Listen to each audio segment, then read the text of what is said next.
In the bustling city, a young boy trudged along the streets, his young shoulders burdened by a worn-out sack filled with goods.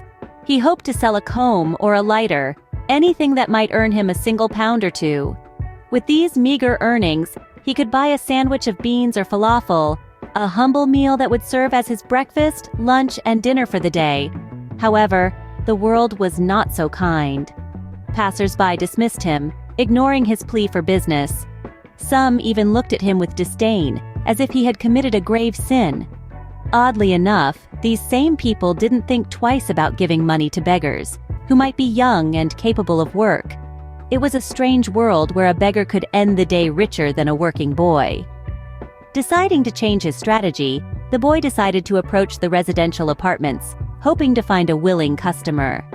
He chose a building and began his ascent, knocking on door after door. Each time he was greeted with harsh words and dismissive gestures. Exhausted and hungry, he approached the last door in the building. This time he wasn't there to sell, but to ask for something to eat. As he knocked on the door, he prepared his plea, torn between his hunger and his pride. The door opened, revealing a young lady with dignified features. She smiled at him, the first person to do so in a long time. Encouraged by her kindness, he mustered up the courage to ask for food. But when he opened his mouth, he couldn't bring himself to ask for food, his pride overpowering his hunger. Instead, he asked for a drink.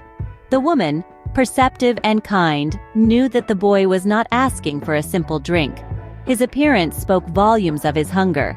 But she also understood that offering him food might wound his pride. She returned with a large cup of milk. The boy drank, his belly filling up, and left, grateful not only for the meal but also for the preservation of his dignity. Fast forward to a different scene.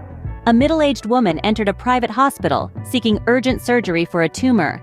Her doctor had recommended this hospital, home to the country's most renowned surgeon.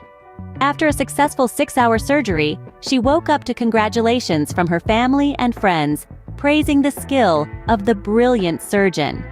However, the woman was worried about the hospital fees and the surgeon's charges. How was she going to pay for all of it? The surgeon instructed that the woman's bill be sent to him before she saw it. When it was finally handed to her, she discovered that the bill had been paid in full. Written on it was a simple note, "Paid in full for a cup of milk." As it turns out, the surgeon was the young boy she had helped all those years ago. Her act of kindness had come full circle, proving that even the smallest act of kindness can leave a lasting impact.